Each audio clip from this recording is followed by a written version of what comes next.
ವಾಯು ಮಾಲಿನ್ಯ, ಜಲ ಮಾಲಿನ್ಯ, ಪ್ಲಾಸ್ಟಿಕ್ಕು ಸಮುದ್ರದೊಳಗಡೆ ಸೇರ್ತಾ ಇರೋದು, ಆ ಪ್ರಮಾಣ ಇದೇ ಥರ ಮುಂದುವರೆದ್ರೆ, ಇದೇ ಥರ ಆಧುನಿಕ ತಂತ್ರಜ್ಞಾನದ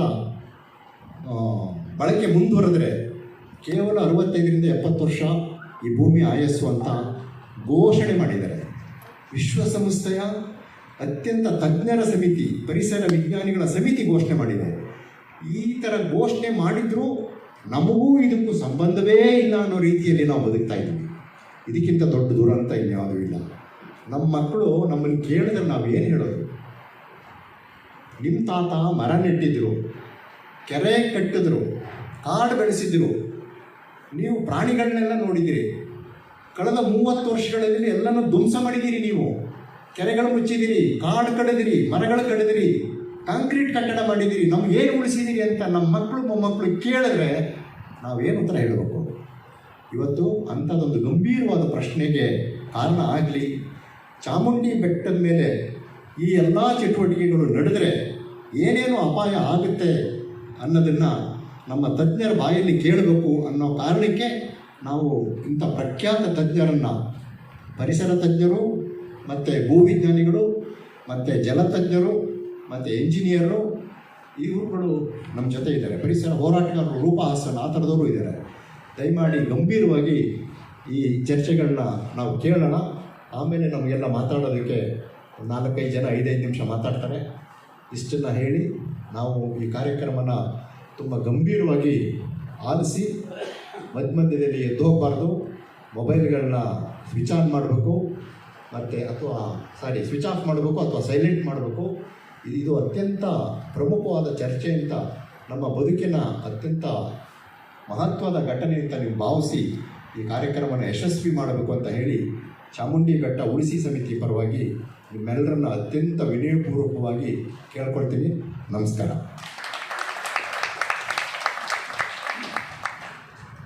ಈ ಸಂಗ್ರಹವೂ ಕೂಡ ಅಷ್ಟೇ, ಹೆಸರು ಹೇಳ್ಕೊಳ್ಳೋಕ್ಕೆ ಇಷ್ಟ ಕೂಡ ಪಡದೇ ಇರುವಂತಹ ಎಷ್ಟೋ ಜನರ ಶ್ರಮದ ಫಲ ಅದು. ಅದನ್ನು ನಾವು ತಲುಪಿಸ್ಬೇಕಂತೀವಿ. ಮತ್ತು ಆನ್ಲೈನಲ್ಲಿ 70,000 ಸಹಿ ಸಂಗ್ರಹ ಆಗಿದೆ. ಒಟ್ಟು ನಮ್ಮ ಹತ್ರ ಈಗ 1,20,000 ಸಹಿಗಳು ಇವೆ. ಚಾಮುಂಡಿ ಬೆಟ್ಟ ಅದರ ಪ್ರಾಕೃತಿಕ ರೀತಿ ಹೇಗಿದೆಯೋ ಹಾಗೆಯೇ ಉಳಿಬೇಕು ಅನ್ನುವ ಒಂದು ಕಾರಣಕ್ಕೆ ಹೀಗೆ ನಾವು ಮಾತಾಡ್ಕೊಂಡು ಬರ್ತಾ ಇದ್ವಿ, ತಜ್ಞರನ್ನ ಭೇಟಿ ಮಾಡ್ತಾ ಇದ್ವಿ. ಆದರೆ ಈ ಇಡೀ ವಿಷಯಕ್ಕೆ ಮತ್ತೊಂದು ತಿರುವನ್ನು ಕೊಟ್ಟವರು, ಮಹತ್ವದ ತಿರುವನ್ನು ಕೊಟ್ಟವರು ರಂಗರಾಜು ಸರ್. ಅವರು ನಮಗೆ ಸಿಕ್ಕಾದ ಮೇಲೆ ಬಹಳ ಇದಕ್ಕೊಂದು ವ್ಯಾಲ್ಯೂ ಆ್ಯಡ್ ಮಾಡಿದ್ರು. ಅವರ ವಿಚಾರಗಳನ್ನು ಕೇಳಿದ್ರೆ ಏನು ಮಾಡೋ ಹಾಗೆ ಇಲ್ಲ, ಮುಟ್ಟೋ ಹಾಗೆ ಇಲ್ಲ. ಬೆಟ್ಟನ ಹೇಗೆ ಬೇಕು ಅದು ನಾವು ಸುಮ್ಮನೆ ಮಾತಾಡ್ತೀವಲ್ಲ, ಏನೋ ಹೇಗಿದೆಯೋ ಹಾಗೆ ಬಿಡಿ ಅಂತ ನಾವು ಸುಮ್ಮನೆ ಮಾತಾಡೋದು ಬೇರೆ. ಯಾಕೆ ಬಿಡಬೇಕು, ಅದಕ್ಕೆ ಕಾನೂನಿನಲ್ಲಿಯೇ ಇರುವ ಅವಕಾಶಗಳೇನು ಅನ್ನುವ ಒಂದು ಗಟ್ಟಿ ವಿಷಯಗಳು ನಮಗೆ ರಂಗರಾಜು ಅವ್ರ ಮೂಲಕ ಸಿಕ್ತು. ರಂಗರಾಜು ಸರ್ ಈಗ ಅವರ ವಿಷಯವನ್ನು ಪ್ರಸ್ತುತಪಡಿಸ್ತಾರೆ.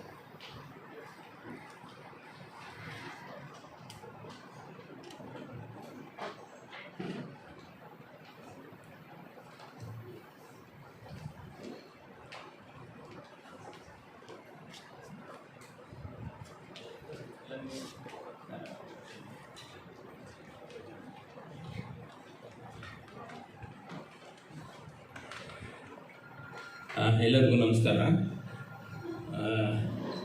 ಕೇವಲ 10 ನಿಮಿಷದ ಒಳಗೆ 2 ನಿಮಿಷ ಜಾಸ್ತಿ ತಗೊಂಡ್ರು ಪರವಾಗಿಲ್ಲ ಅಂತ ಹೇಳಿದ್ದಾರೆ.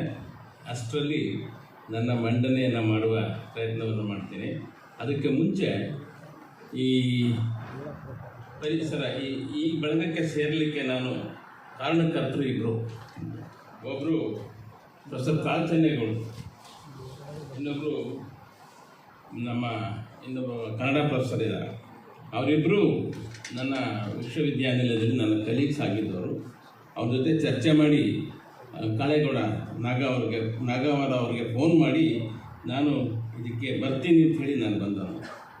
ಮತ್ತು ಪರಶುರಾಮೇಗೌಡರು ಭಾಳ ಚೆನ್ನಾಗಿ ಇದಕ್ಕೆಲ್ಲ ಅವಕಾಶವನ್ನು ಕೊಟ್ಟರು ನನಗೆ. ಅವರಿಬ್ಬರಿಗೂ ವಂದಿಸಿ ಮಾತಾಡೋಕ್ಕೆ ಮೊದಲೇ ಇನ್ನೊಬ್ಬರು ಮಹಾನ್ ಗಣ್ಯ ವ್ಯಕ್ತಿ ಬಗ್ಗೆ ಹೇಳಿಬಿಟ್ಟು ಆಮೇಲೆ ನಾನು ಮಾತಾಡ್ತೀನಿ. ಇಲ್ಲಿ ನನ್ನ ಕೈಲಿ ಕರ್ನಾಟಕ ರಾಜ್ಯ ಪತ್ರ ಇದೆ. ಇದು ಪರಂಪರೆಯನ್ನು ಉಳಿಸ್ಲಿಕ್ಕೆ ಸರ್ಕಾರ ಮಾಡಿರ್ತಕ್ಕಂಥ ಒಂದು ವರದಿ. ಇದೇನು ಅಂದರೆ ಇದರ ಹೆಸರು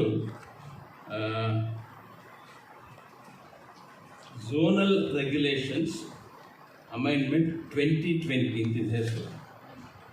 ಇದು ಬರಲಿಕ್ಕೆ ಮುಖ್ಯ ಕಾರಣ ಯಾರು ಅಂತಂದರೆ ನಾವೆಲ್ಲರೂ ಅವರಿಗೆ ನಮಿಸ್ಬೇಕು ಮತ್ತು ದೊಡ್ಡ ಚಪ್ಪಾಳೆಯನ್ನೇ ಹೊಡಿಬೇಕು. ಯಾರೂ ಅಲ್ಲ, ಸುಧೀರ್ ಒಂಬತ್ಕೆರೆ ಸರ್.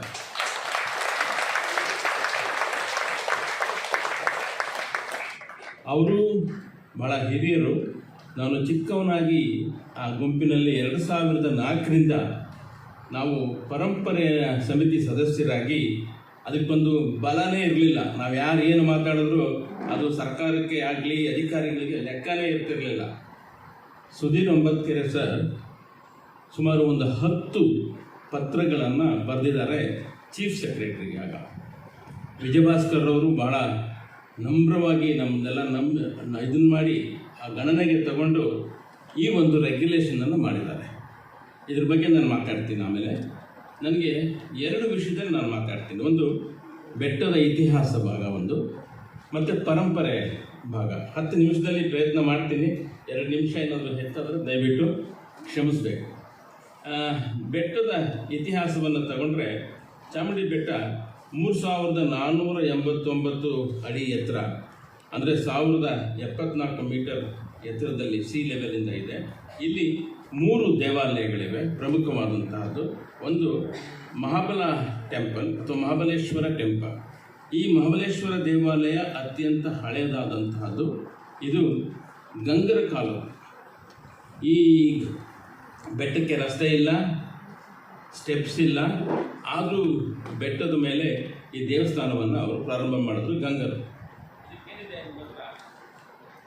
ಸಾಕ್ಷಿ ಅಂತಂದರೆ ಗಂಗರ ಕಾಲದ ಒಂದು ಇನ್ಸ್ಕ್ರಿಪ್ಷನ್ ಸಿಕ್ಕಿದೆ ಅಲ್ಲಿ. 1950ರ ಇನ್ಸ್ಕ್ರಿಪ್ಷನ್ನು, ಅದೇ ಫಸ್ಟ್ ಒನ್ನು. 29 ಶಾಸನಗಳು ಸಿಕ್ಕಿವೆ ನಮಗೆ ಸಂಶೋಧನೆಯಲ್ಲಿ.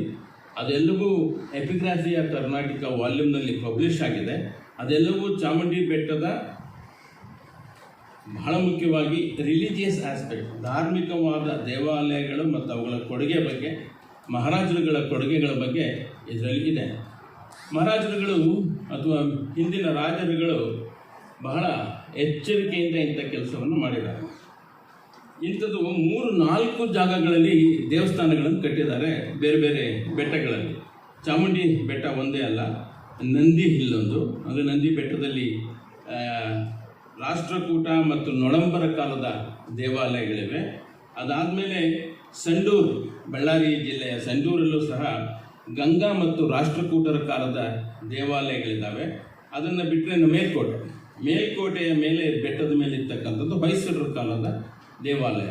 ಅಂದರೆ ಈ ಬೆಟ್ಟದ ಪರಿಸರಗಳನ್ನು ಉಳಿಸ್ಕೊಳ್ಳಿಕ್ಕೆ ಮಹಾರಾಜರುಗಳು ಮಾಡಿದ ಮೊದಲ ಕೆಲಸ ಏನು ಅಂತಂದರೆ ಧಾರ್ಮಿಕವಾಗಿ ಅವುಗಳನ್ನು ಸಂರಕ್ಷಣೆ ಮಾಡಿಕೊಳ್ತಕ್ಕಂಥದ್ದು. ಯಾಕೆಂದರೆ ಒಂದು ಭಕ್ತಿ ಭಾವ ಜನರಲ್ಲಿ ಹುಟ್ಟುತ್ತೆ ಅಂಥೇಳಿ ಈ 4 ಬೆಟ್ಟಗಳಲ್ಲೂ ಧಾರ್ಮಿಕವಾಗಿ ದೇವಾಲಯಗಳನ್ನು ನಿರ್ಮಾಣ ಮಾಡೋದು.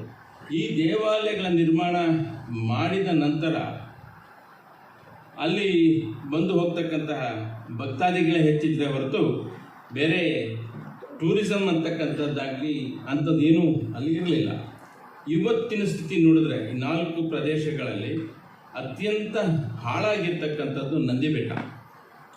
ಅದನ್ನು ಧಾರ್ಮಿಕ ಕ್ಷೇತ್ರವಾಗಿ ಉಳಿಸ್ಕೊಂಡಿಲ್ಲ, ಪ್ರವಾಸೋದ್ಯಮದ ಪರಿಸರ ಆಗಿಬಿಟ್ಟಿದೆ. ಇವರು ಮಾಡ್ತಿರೋದು ಅದೇ ಚಾಮುಂಡಿ ಬೆಟ್ಟದಲ್ಲಿ. ಪರಿಸರವಾಗಲಿ ಅಥವಾ ಅದರ ಇತಿಹಾಸವಾಗಲಿ ಬೇಕಾಗಿಲ್ಲ ಇವರಿಗೆ. ಬೇಕಿರೋದು ಏನಪ್ಪ ಅಂತಂದರೆ ಒಂದು ಕಮರ್ಷಿಯಲ್ ಜಾಗ ಆಗಬೇಕು ಒಂದು. 2ನೇದು ಬೆಟ್ಟದಲ್ಲಿ ರೋಪ್ ವೇ ಹಾಕ್ಕೊಂಡು ಪ್ರವಾಸೋದ್ಯಮ ಅಭಿವೃದ್ಧಿ ಮಾಡ್ತೀವಿ ಅಂತ ಅಂದ್ಕೊಂಡಿದ್ದಾರೆ. ಈ ದೇವಾಲಯಗಳನ್ನು ಕಟ್ಟಿದಾಗ ಅಥವಾ ನಮ್ಮ ಮೈಸೂರು ಮಹಾರಾಜರ ಕಾಲದಲ್ಲಿ ಈ ದೇವಾಲಯಗಳಲ್ಲಿ ಕೇವಲ ಒಂದು ವರ್ಷಕ್ಕೆ 5,000 ಜನ ಮೇಲೆ ಹೋಗ್ತಾಯಿದ್ರು ಬೆಟ್ಟದ ಮೇಲೆ. ಅಂದರೆ ಸ್ಟೆಪ್ಸ್ ಬಂದ ನಂತರದ ಒಂದು ವರದಿ. ಮತ್ತೊಂದು ವರದಿ, ಇವತ್ತಿನ ವರದಿ, ಒಂದು ವರ್ಷಕ್ಕೆ 40-50 ಲಕ್ಷ ಜನ ಬೆಟ್ಟಕ್ಕೆ ತಮ್ಮ, ಅಂದರೆ ನಾನು ಚಾಮುಂಡಿ ಬೆಟ್ಟನೇ ಮಾತಾಡ್ತಾ ಇರೋದು, ಅಲ್ಲಿಗೆ ಹೋಗ್ತಕ್ಕಂಥದ್ದು ಇವತ್ತು ಹೆಚ್ಚಾಗಿದೆ. ಬೆಟ್ಟ ಮೈಸೂರು ಮಹಾರಾಜರ ಒಂದು ಕೊಡುಗೆಯಾಗಿ ಅಥವಾ ಅವರ ಮನೆ ದೇವರಾಗಿದ್ದು ನಮ್ಮ 1659ರಲ್ಲಿ ಒಬ್ಬ ರಾಜ, ಅದರಲ್ಲೂ ಅವ್ರನ್ನ ಕರೆಯದೆ ಬೋಳ ದೇವರಾಜ ಅಂತ ಕರಿತೀವಿ, ಬೋಳ ಚಾಮರಾಜ ಅಂತ ಹೇಳಿ. ಅದಕ್ಕೊಂದು ಇತಿಹಾಸನೇ ಇದೆ.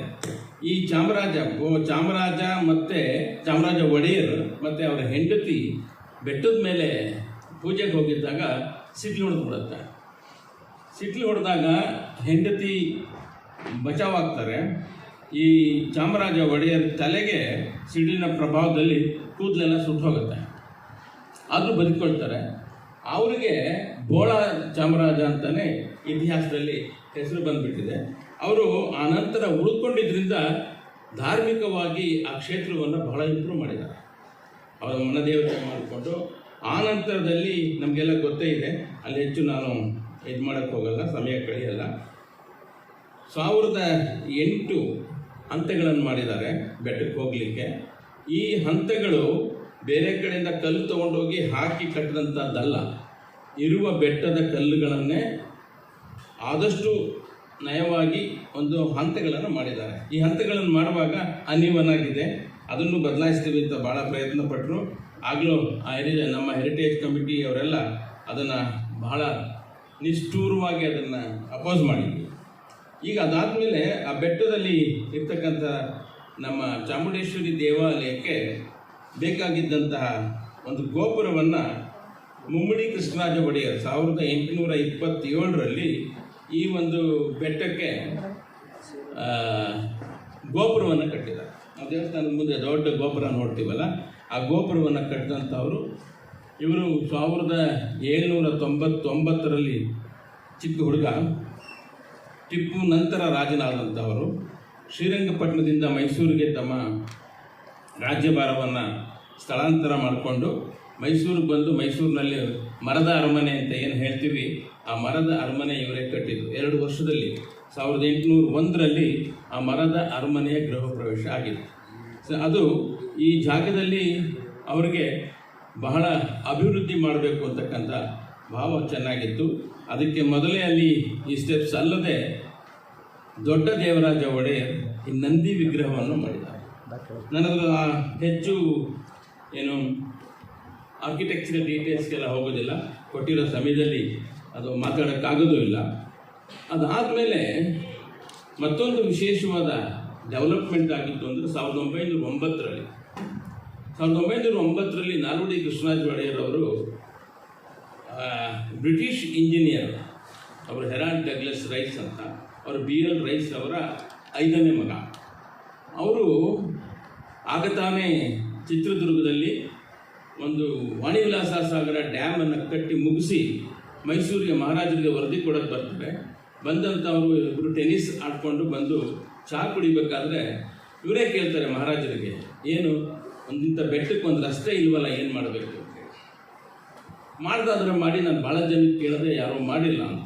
ಕೇವಲ 10 ದಿವಸದಲ್ಲಿ ಅದು ಡೀಟೇಲ್ ಪ್ರಾಜೆಕ್ಟ್ ರಿಪೋರ್ಟನ್ನು ಸಬ್ಮಿಟ್ ಮಾಡಿ ಆ ರಸ್ತೆಯನ್ನು ಮಾಡೋದು. ಮೊದಲ ರಸ್ತೆ ಚಾಮುಂಡಿ ಬೆಟ್ಟಕ್ಕೆ ಆಗಿದ್ದು ಈ ಹೆರಾಲ್ಡ್ ಡಗ್ಲಸ್ ರೈಸ್ ಅನ್ನುವವರಿಂದ. ಅದು ಇವತ್ತು 4-5 ಕಡೆಯಿಂದ ರಸ್ತೆಗಳಿದ್ದಾವೆ. ಆದರೆ ಈ ಒಂದು ರಸ್ತೆ ಪ್ರಮುಖವಾಗಿ ಮಾಡಬಹುದು ಬೆಟ್ಟಕ್ಕೆ ಅನ್ನೋ ಒಂದು ಕಲ್ಪನೆ ಬಂದಿದ್ದು ನಾಲ್ವಡಿ ಕೃಷ್ಣರಾಜ ಒಡೆಯರ್ ಕಾಲದಲ್ಲಿ.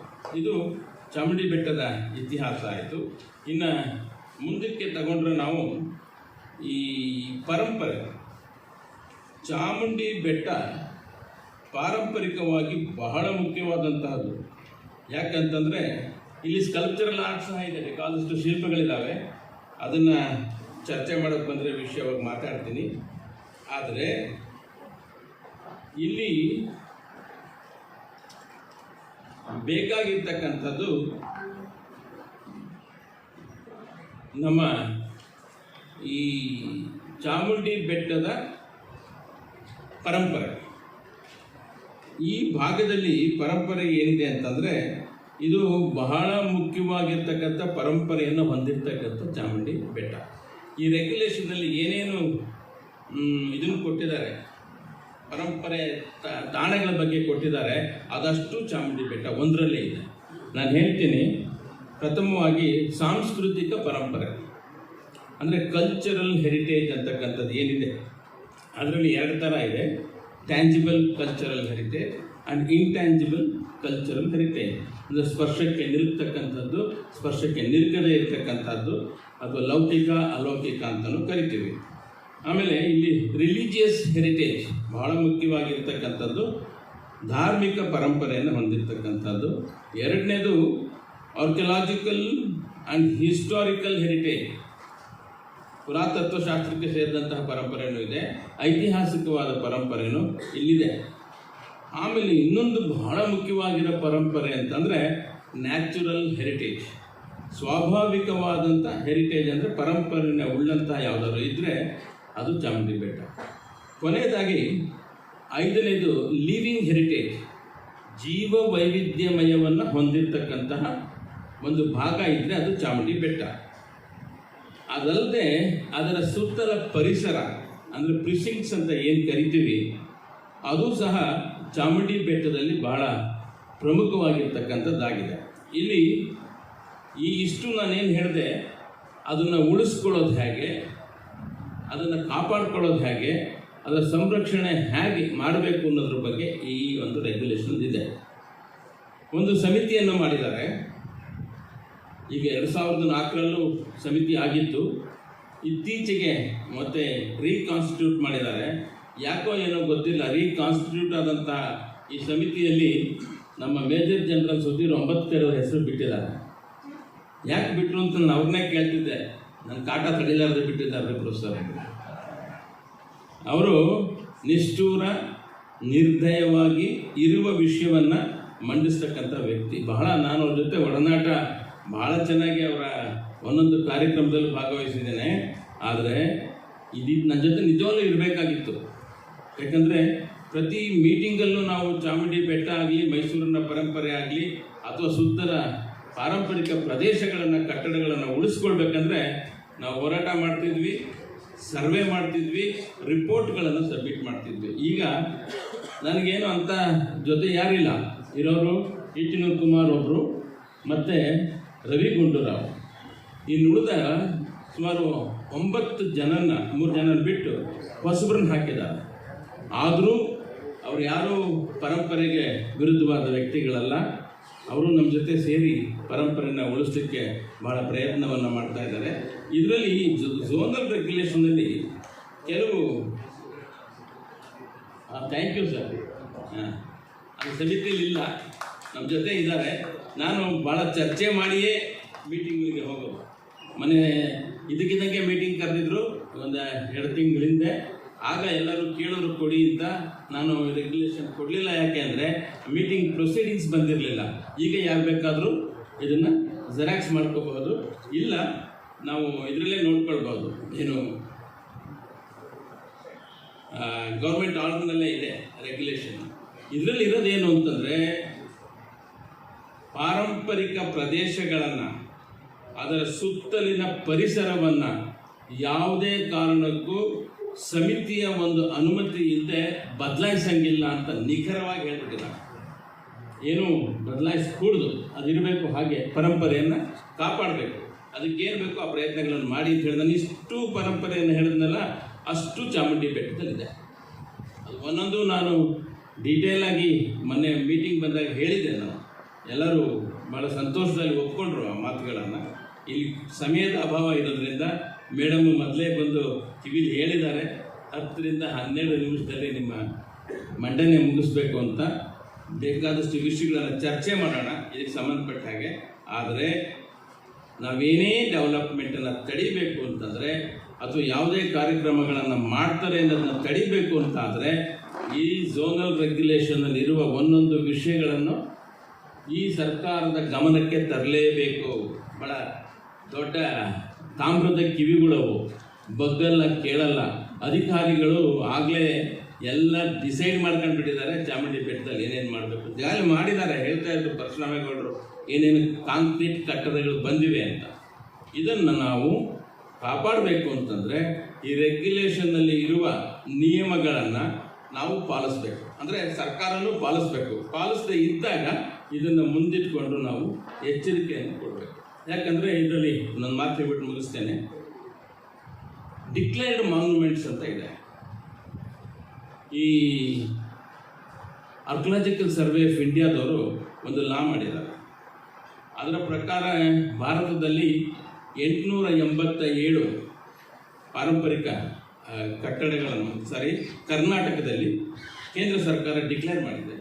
ರಾಜ್ಯ ಸರ್ಕಾರ 837 ಪಾರಂಪರಿಕ ಕಟ್ಟಡಗಳನ್ನು ಇದು ಮಾನ್ಯುಮೆಂಟ್ ಅಂತ ಘೋಷಣೆ ಮಾಡಿದ್ದಾರೆ.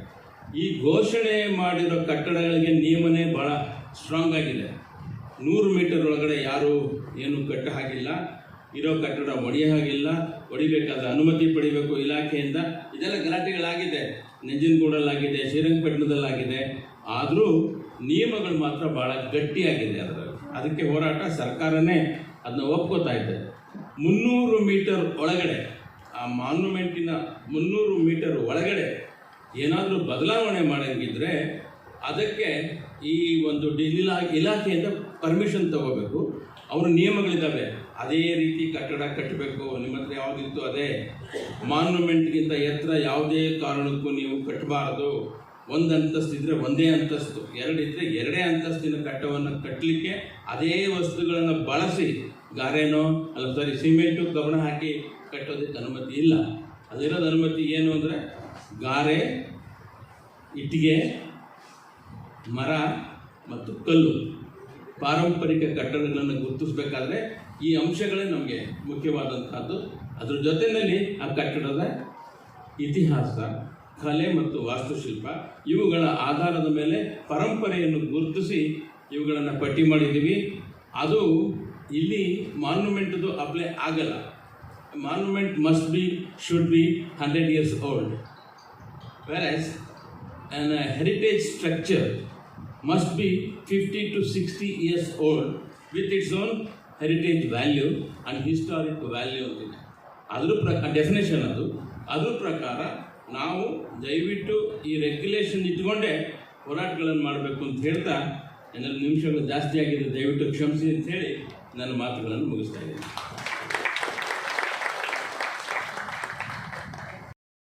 ನಿನ್ನೆ ಸಂಜೆಯೇ ನನ್ನ ಬ್ಯಾಕ್ ಇಂಜುರಿ ಆಗಿದೆ. ಅದಕ್ಕೋಸ್ಕರ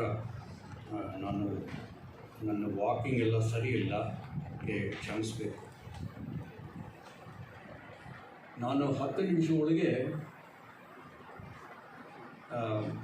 3 ಪಾಯಿಂಟು ಅಂಶಗಳು ನಿಮ್ಮ ಎದುರಿಗೆ ಇಡಲಿಕ್ಕೆ ಪ್ರಯತ್ನ ಮಾಡ್ತೇನೆ. ಮೊದಲು ಟೂರಿಸಮ್, ಪ್ರವಾಸೋದ್ಯಮ. ಇದು 2 ವಿಧಮಾನ ಟೂರಿಸಮ್ ಇದೆ. ಒಂದು ಸಾಂಸ್ಕೃತಿಕ ಧಾರ್ಮಿಕ ಟೂರಿಸಮ್. ಆದರೆ ಪಿಲ್ಗ್ರಿಮ್ಸ್, ಭಕ್ತರು ಚಾಮುಂಡಿ ಬೆಟ್ಟಕ್ಕೆ ಹೋಗೋದು, ಚಾಮುಂಡೇಶ್ವರಿ ಅಥವಾ ಬೇರೆ ದೇವಾಲಯ ಹೋಗ್ಬೋದು, ಆ ಟೂರಿಸಮ್ ಇದೆ. ದೇಶಾದ್ಯಂತದಿಂದ ಜನರು ಬರ್ತಾರೆ. ಆ ಟೂರಿಸಮ್ ಶತಮಾನದಿಂದ ಆಗ್ತಾ ಇದೆ, ಅದು ಇನ್ನೂ ನಡೆಸಬೇಕು. ಅದೇ ನಮ್ಮ ಪರಂಪರೆ. ಆದರೆ ಇನ್ನೊಂದು ಥರದ ಟೂರಿಸಮ್ ಆಗ್ತಾ ಇದೆ. ಅದು ಈಗ ಜಾಸ್ತಿ ಎಂಫಸಿಸ್ ಕೊಡ್ತಾರೆ ಸರ್ಕಾರ. That is commercial tourism, profit oriented, ಲಾಭ ಕೇಂದ್ರಿತ ಟೂರಿಸಮ್. ಪ್ರವಾಸೋದ್ಯಮ ಅಂದರೆ ಅದೇನೇ. ಅದರಲ್ಲಿ ಸೈಟ್ ಸೀಯಿಂಗ್ ವೆರಿ ಇಂಪಾರ್ಟೆಂಟ್. ಅದಕ್ಕೆ ಇದು ರೋಪ್ವೇ ಪ್ರಪೋಸ್ ಮಾಡಿದ್ದಾರೆ. ಇದು 3ನೇ ಸರಿ ಪ್ರಪೋಸ್ ಮಾಡೋದು ರೋಪ್ವೇ. ನಾವು 2 ಸರಿ ಅದನ್ನು ಒಪೋಸ್ ಮಾಡಿ ನಿಲ್ಲಿಸಿದ್ದೇವೆ. ಈಗ 3ನೇ ಸರಿ ಪ್ರಪೋಸ್ ಮಾಡ್ತಾರೆ. ಇದು ಕೂಡ ನಾವು ವಿ ವಿಲ್ ಸಕ್ಸೀಡ್. ಇದು ಸೈಟ್ ಸೀಯಿಂಗ್ ಅಂದರೆ ಜನರು ಬರ್ತಾರೆ, ತುಂಬ ಒಳ್ಳೆಯ ನೋಟ. ಮೈಸೂರು ನೋಡಿದ್ದೀರಾ? ಹೌದು, ತುಂಬ ಒಳ್ಳೆ ನೋಟ. ಮೇಲ್ಗಡೆ ಹೋಗಿ by some small things, memory and to take it back. ಆದರೆ ಅದರಿಂದ ಏನಾಗುತ್ತಂದರೆ ಟ್ರಾಫಿಕ್ ತುಂಬ ಜಾಸ್ತಿ ಆಗುತ್ತೆ. ಟ್ರಾಫಿಕ್ ಜಾಸ್ತಿ ಆಗಿದರೆ ರೋಡ್ ಅಗಲೀಕರಣ ಮಾಡಬೇಕಾಗಿದೆ. ಆ ಥರದ ಡೆವಲಪ್ಮೆಂಟ್ ನಮಗೆ ಬೇಡ. ಡೆವಲಪ್ಮೆಂಟ್ ಆಫ್ ಚಾಮುಂಡಿ ಹಿಲ್ ಅಂದರೆ ಸರ್ಕಾರದ ಅಭಿಪ್ರಾಯದಲ್ಲಿ ಅದು ಟೂರಿಸಂ ಡೆವಲಪ್ಮೆಂಟ್, ಬೇರೆ ಏನೂ ಇಲ್ಲ. Tourism development, profit oriented development. ಈಗ ಪ್ರಾಫಿಟ್ ಅಂದರೆ ಅದು ತಪ್ಪೇನಿಲ್ಲ, ಲಾಭ ಅಂದರೆ ಏನು ತಪ್ಪೇನಿಲ್ಲ, ಆದರೆ ಶುಭ ಲಾಭ ಇರಬೇಕು. ಲಾಭ ಅಟ್ ದ ಕಾಸ್ಟ್ ಆಫ್ ಪರಿಸರ, at the cost of environment, ಅದು ತಪ್ಪು ಎಂದು ನನ್ನ ಅಭಿಪ್ರಾಯ. ಸೊ ನಾವು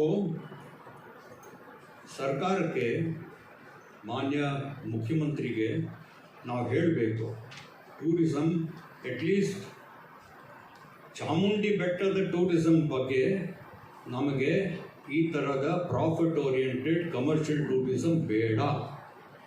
ಬಾಕಿ ರಾಜ್ಯದಲ್ಲಿ ಏನು ಮಾಡ್ತಾರೆ ಮಾಡಲಿ, ನಮ್ಮ ಫೋಕಸ್ ಈಸ್ ಆನ್ ಚಾಮುಂಡಿ ಬೆಟ್ಟ. ಚಾಮುಂಡಿ ಬೆಟ್ಟಕ್ಕೆ ಪ್ರಾಫಿಟ್ ಓರಿಯೆಂಟೆಡ್ ಕಮರ್ಷಿಯಲ್ ಟೂರಿಸಂ ದಯವಿಟ್ಟು ನಿಲ್ಲಿಸಿ. ಏಕೆಂದರೆ ಪಾರಂಪರಿಕ, ಸಾಂಸ್ಕೃತಿಕ, ಧಾರ್ಮಿಕ ಟೂರಿಸಂ ಅದು ಆಗಲೇಬೇಕು. ಅದು ಪವಿತ್ರ ಕ್ಷೇತ್ರ, ಮೇಲ್ಗಡೆನ ಭಾಗ, ಅದನ್ನು ಉಳಿಸ್ಕೊಳ್ಬೇಕಾದ್ರೆ ಈ ಅನ್ನೆಸೆಸರಿ ಪ್ರಾಫಿಟ್ ಓರಿಯೆಂಟ್ ಟೂರಿಸಂ ನಿಲ್ಲಿಸಬೇಕು. ಅದು ನನ್ನ ಮೊದಲನೇ ಪಾಯಿಂಟ್. ಎರಡನೇ ಪಾಯಿಂಟು, ಪರಿಸರದ ಮೇಲೆ ದುಷ್ಪರಿಣಾಮಗಳು ಈ ಟೂರಿಸಮಿಂದ. ಇದು ಈ ಸಂದರ್ಭದಲ್ಲಿ ಕೇವಲ 5 ದಿನ ಹಿಂದೆ 29th ಮಾರ್ಚ್ ಸುಪ್ರೀಂ ಕೋರ್ಟಲ್ಲಿ 3 ಜಡ್ಜ್ಗಳು, ಜಸ್ಟಿಸ್ ಖನ್ವಿಲ್ಕರ್, ಜಸ್ಟಿಸ್ ಓಕಾ, ನಮ್ಮ ಚೀಫ್ ಜಸ್ಟಿಸ್ ಇದ್ದರು ಜಸ್ಟಿಸ್ ಓಕಾ, ಮತ್ತು ಜಸ್ಟಿಸ್ ರವಿಕುಮಾರ್, ಈ 3 ಜಡ್ಜು ಒಂದು ತೀರ್ಮಾನ ಕೊಟ್ಟಿದ್ದಾರೆ. ಆ ತೀರ್ಮಾನದಲ್ಲಿ ನಮಗೆ ತುಂಬ ಸ್ಟ್ರೆಂತ್ ಬರುತ್ತೆ, ಬಲ ಬರುತ್ತೆ. ಆ ತೀರ್ಮಾನದಲ್ಲಿ I will read out to you 5 sentences. ಒಂದು, environment is more important than civil rights. ಆದರೆ ನಾಗರಿಕ ಹಕ್ಕಕ್ಕಿಂತ ಪರಿಸರ ಮೇಲು. Next is your civil rights. ಇದು ಫಾರೆಸ್ಟ್ ಕನ್ಸರ್ವೇಷನ್ ಆ್ಯಕ್ಟ್ 1980 ಬಗ್ಗೆ ತೀರ್ಮಾನ ಕೊಟ್ಟಿದ್ದರು. Your civil rights are subordinate to environment. ಆದರೆ ನಿಮ್ಮ ನಾಗರಿಕ ಹಕ್ಕು ಪರಿಸರಕ್ಕೆ ಅಧೀನ ಆಗಿದೆ. ಮೂರನೇದು ಪಬ್ಲಿಕ್ ಟ್ರಸ್ಟ್ ಪ್ರಿನ್ಸಿಪಲ್. ಆದರೆ ಪಬ್ಲಿಕ್ಕು ಸರ್ಕಾರದ ಮೇಲೆ ಟ್ರಸ್ಟ್, ನಂಬಿಕೆ ಇರುತ್ತೆ. That is the public trust principle. ಸರ್ಕಾರ ಏನು ಮಾಡಬೇಕು? ಪರಿಸರ ಉಳಿಸಬೇಕು. It is part of the constitution.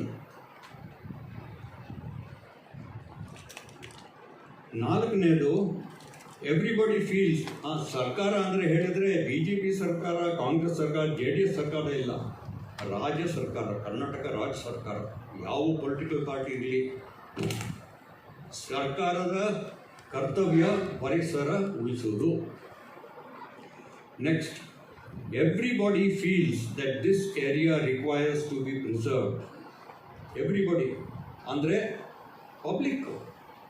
Public ಹೇಳ್ತಾರೆ ಈ ಪ್ರದೇಶ ಉಳಿಸಬೇಕು. Everybody feels this area must be requires to be preserved.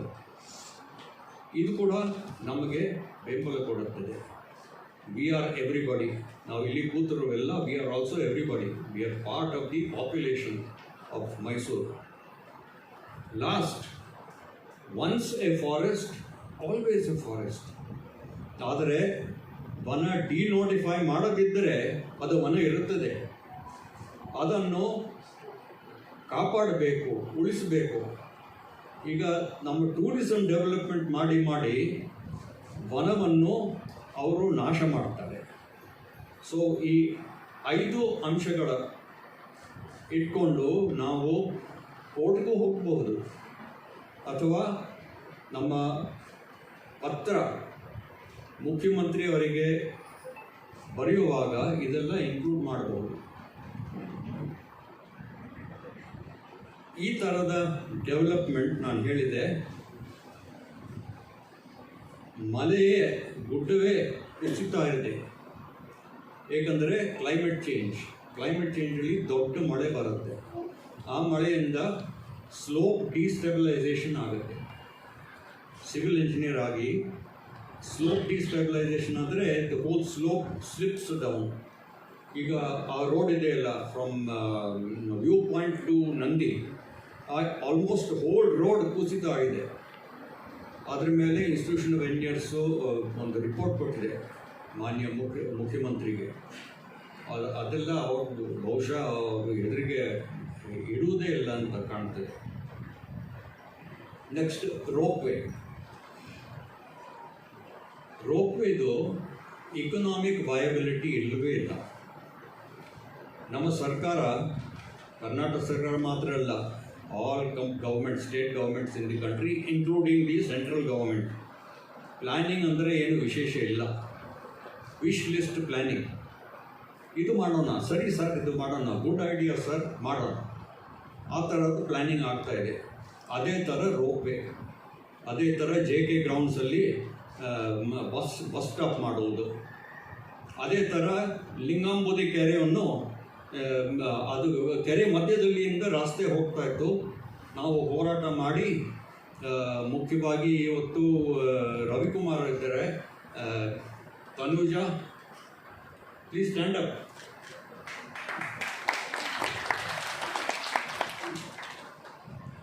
ನಾವು EIA ರಿಪೋರ್ಟ್ ಮಾಡಬೇಕೆಂದು ಒತ್ತಾಯ ಮಾಡಿ EIA ರಿಪೋರ್ಟ್ ಮಾಡಿಸಿ ಆ ರೋಡನ್ನು ಕ್ಯಾನ್ಸಲ್ ಮಾಡಿಸಿದೆ.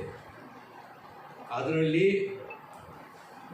ತನುಜಾದು ಮುಖ್ಯ ಪಾತ್ರ ಏನಂದರೆ ಸ್ಟೇಜ್ಲೇ ಬಂದು ಅವ್ರು ಹೇಳಿದ್ರು, that road will be constructed over my dead body ಅಂತ. ಕ್ಯಾನ್ಸಲ್ ಆಗಿದೆ, ರೋಡ್ ಕ್ಯಾನ್ಸಲ್ ಆಗಿದೆ. ಆ ಥರ ನಾವು ಚಾಮಲಾಪುರ ಪವರ್ ಪ್ಲಾಂಟ್ ಕೂಡ ನಾವು ಗೆದ್ದಿದೆ. Today you see blue skies in Mysore because we cancelled Chamalapura power station, coal-fired power station. ಅದೇ ಥರ ನಾವು ಈ ಯುದ್ಧ ನಾವು ಗೆಲ್ಲಿಸಬಹುದು. ಸೊ ಚಾಮುಂಡಿ ಬೆಟ್ಟಕ್ಕೆ ಒಂದು EIA ರಿಪೋರ್ಟ್ ಬೇಕು. EIA ಇದು ಎನ್ವೈರನ್ಮೆಂಟ್ ಪ್ರೊಟೆಕ್ಷನ್ ಆ್ಯಕ್ಟ್ ಪ್ರಕಾರ 50 ಕೋಟಿಗಿಂತ ಜಾಸ್ತಿ ಕಾಸ್ಟ್ ಇದ್ದರೆ ಮಾತ್ರ EIA ಈಸ್ ಮ್ಯಾಂಡೇಟರಿ. ಚಾಮುಂಡಿ ಬೆಟ್ಟದ ಮೇಲೆ ಪ್ರಪೋಸಲ್ಸ್ ಎಲ್ಲ 50 ಕೋಟಿಗಿಂತ ಕಮ್ಮಿ. So EIA is not mandatory.